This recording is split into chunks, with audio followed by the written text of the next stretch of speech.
Você acha que o Megalodon era o rei dos oceanos? Pense de novo.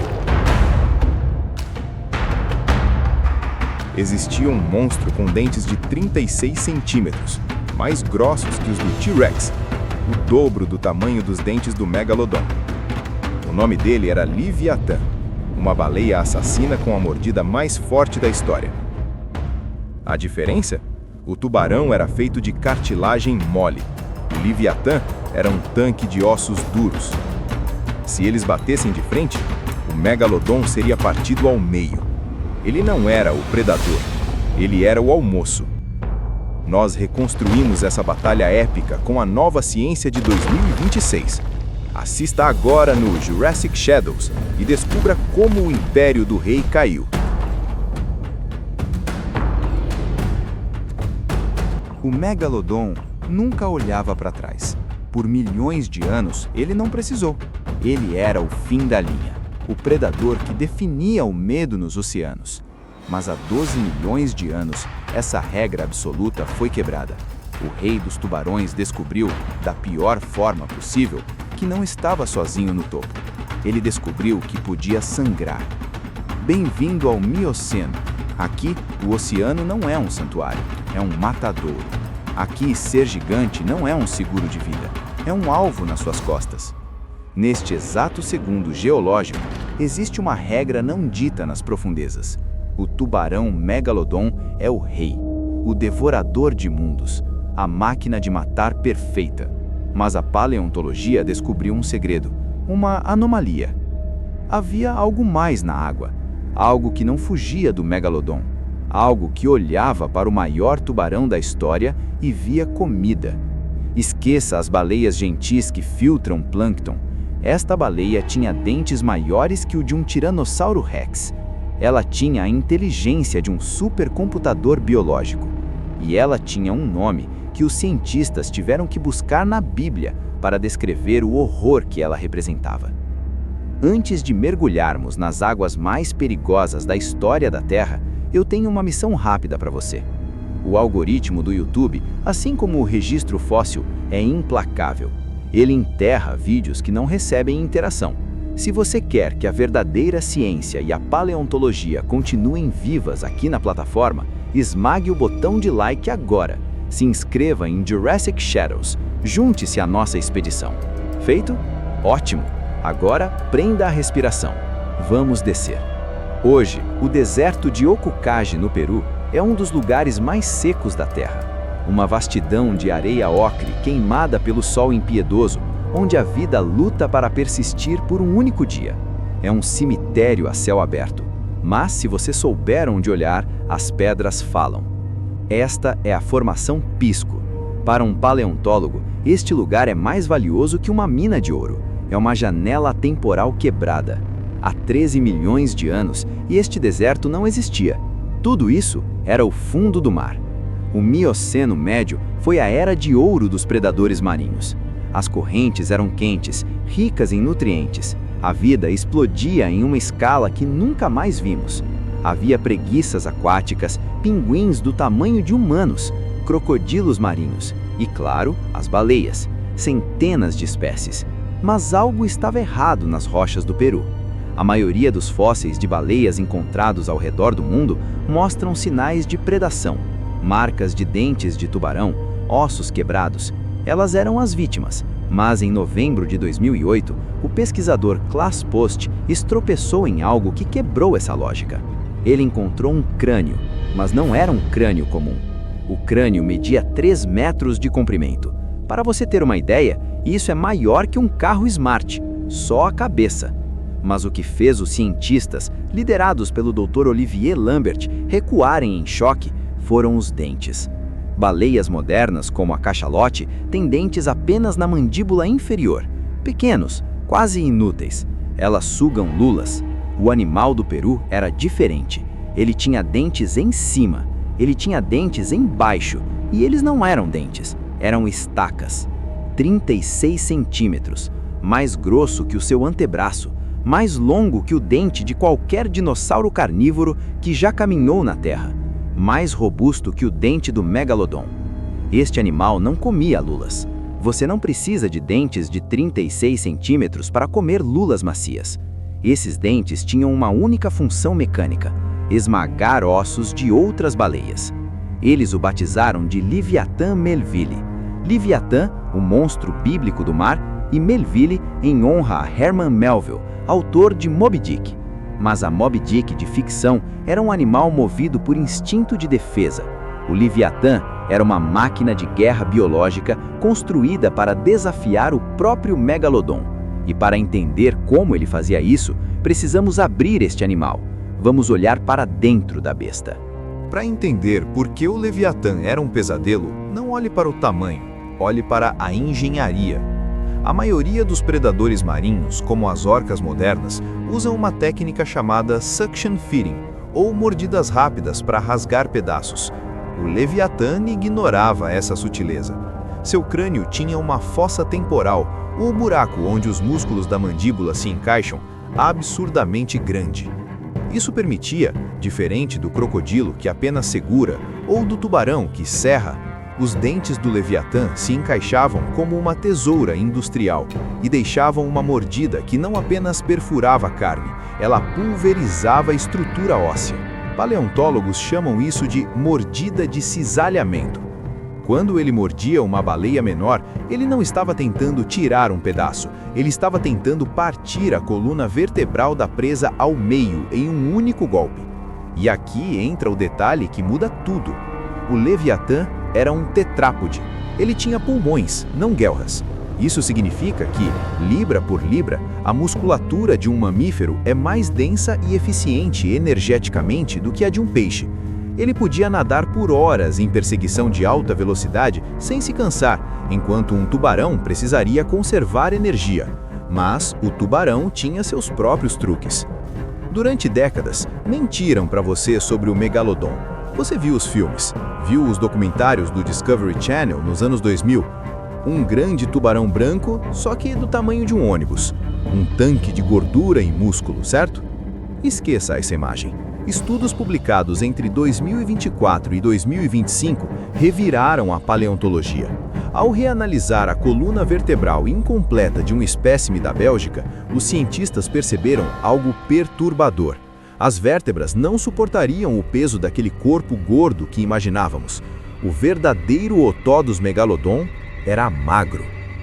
Ele não era um tijolo nadador, ele era uma lança. Essa nova forma corporal sugere que ele podia ser ainda mais longo do que pensávamos, chegando a incríveis 20 ou até 24 metros, mas muito mais ágil. Isso muda toda a dinâmica da luta. O Megalodon não era um lutador de sumô, ele era um assassino silencioso de longa distância. Pense nisso, um animal de 20 metros, fino, desaparecendo no azul escuro, capaz de explosões de velocidade que o Leviatã talvez não conseguisse acompanhar em linha reta. O tubarão tinha a vantagem da furtividade absoluta, mas a baleia tinha o olho de Deus.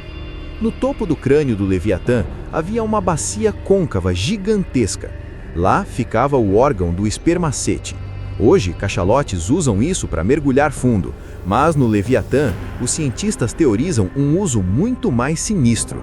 Ele funcionava como uma antena parabólica biológica. Enquanto o Megalodon precisava cheirar sangue ou sentir vibrações na água, o Leviatã podia ver o esqueleto do tubarão a quilômetros da distância, na escuridão total. Especula-se que ele podia até usar o som como arma. Uma explosão sônica de decibéis tão alta que poderia atordoar uma presa ou um rival antes mesmo do primeiro dente tocar a pele. De um lado, o maior peixe da história, reinventado pela ciência como um fantasma esguio e letal. Do outro, a baleia com a mordida mais poderosa de qualquer tetrápode, equipada com um sonar militar. Eles viveram no mesmo oceano, na mesma época, comeram a mesma coisa. O encontro era inevitável. Se você está gostando dessa batalha evolutiva, verifique se está inscrito. A próxima parte vai descrever com precisão biomecânica como essa luta realmente acontecia. E o vencedor não é quem você pensa. Vamos reconstruir o crime. Estamos no Pacífico Sul. O sol está se pondo. A visibilidade na água cai drasticamente. Um Leviatã sobe para respirar. É o momento de fraqueza biológica que todo mamífero tem. Ele está cego pelo brilho da superfície. A 300 metros abaixo, na escuridão fria, o Megalodon espera. O ataque do Megalodon não é uma mordida, é um acidente de trem. Baseado em tubarões brancos modernos caçando na África do Sul, sabemos que ele atacaria de baixo para cima, mirando as nadadeiras peitorais ou a cauda. O objetivo é imobilizar. Se o tubarão acerta, a luta acaba antes de começar. Uma mordida de 40.000 PSI arrancaria o motor da baleia. Mas, digamos que o tubarão erre por 1 metro. Digamos que os dentes raspem nas costelas grossas do Leviatã em vez de cortar a nadadeira. Agora, a vantagem muda de mãos instantaneamente. Porque o Megalodon tem um esqueleto de cartilagem. Flexível sim, mas macio. O Leviatã é feito de osso denso. É como um lutador de jiu-jitsu tentando estrangular uma estátua de mármore. A baleia gira, a boca abre. Não há estratégia complexa aqui, é força bruta. Se aqueles dentes de 36 centímetros encontrarem a coluna vertebral do tubarão, ela se parte. Se encontrarem o crânio cartilaginoso, o cérebro do tubarão é perfurado. Um golpe, fim de jogo. Mas paleontólogos acreditam que o Leviatã tinha uma arma que o Megalodon jamais poderia evoluir. Algo que não aparece nos ossos, mas que podemos inferir olhando para seus descendentes e primos, as orcas. Eles não caçavam sozinhos. O Megalodon era quase certamente um caçador solitário, um assassino silencioso. O Leviatã provavelmente vivia em pods ou bandos. Imagine a cena. O tubarão ataca, mas antes que ele possa recuar para as sombras, ele ouve, não um sonar, mas 5. A inteligência social é o superpoder definitivo dos mamíferos. Cooperação, comunicação, vingança. Contra um bando coordenado de Leviatã, o maior tubarão da história não é um predador, é uma vítima cercada. Nesse cenário, o rei dos mares teria que fugir. Mas a natureza, ironicamente, preparava uma armadilha que nenhum dos dois poderia vencer. Por 5 milhões de anos, eles travaram essa guerra fria nos oceanos. Mas há cerca de 3,6 milhões de anos, o mundo começou a mudar. O clima esfriou. As correntes oceânicas mudaram de curso. As pequenas baleias gordas, o alimento favorito de ambos os monstros, começaram a desaparecer ou a evoluir para formas gigantescas, como as baleias azuis, e fugiram para as águas polares. O Megalodon, sendo um peixe, mesmo que endotérmico regional, não conseguia sobreviver no frio extremo dos polos.